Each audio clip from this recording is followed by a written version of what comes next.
ಯುದ್ಧ ಯಾರಿಗೂ ಬೇಡ, ಶಾಂತಿ ಎಲ್ಲರಿಗೂ ಬೇಕು.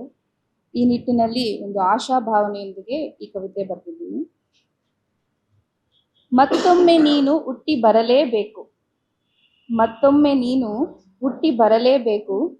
ಶಿಕ್ಷಣದ ಕೊಡಲಿಯನ್ನು ಕೈಯಲ್ಲಿಡಿದು ಮೌಢ್ಯದ ಹೆಮ್ಮರವನ್ನು ಒಡೆದುರುಳಿಸಲು ಛಲ ಬಿಡದ ತ್ರಿವಿಕ್ರಮನಾಗಿ. ನಾಡಿ ಮಿಡಿತವಿದೆ, ಪ್ರಜ್ಞೆ ಇಲ್ಲ, ಜೀವವಿದೆ, ಧ್ವನಿ ಇಲ್ಲ, ಸಮೂಹವಿದೆ, ಸಂಘಟನೆಯೇ ಇಲ್ಲ.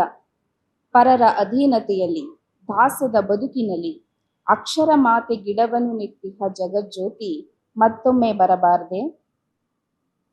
ನಾ ಸ್ತ್ರೀ ಸ್ವತಂತ್ರ ಮರ್ಹತಿ ವಾಕ್ಯಕ್ಕೆ ಎದುರಾಳಿನಿ, ಮನುವಿನ ಕಟ್ಟಳೆ ಭೇದಿಸಿದ ವೀರಾಭಿಮಾನಿನಿ.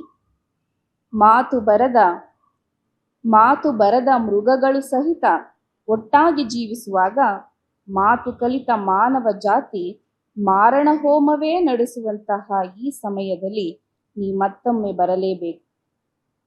ಅಧಿಕಾರ ದಾಹದ ಅಮಲು, ನಾ ಮುಂದು ತಾ ಮುಂದೆನುತ ಹೊಡೆಬಡೆದಾಡುವ ಮನಸ್ಸು, ಸಮಾಜದ ಕನಸು ಬರೀ ನನಸು.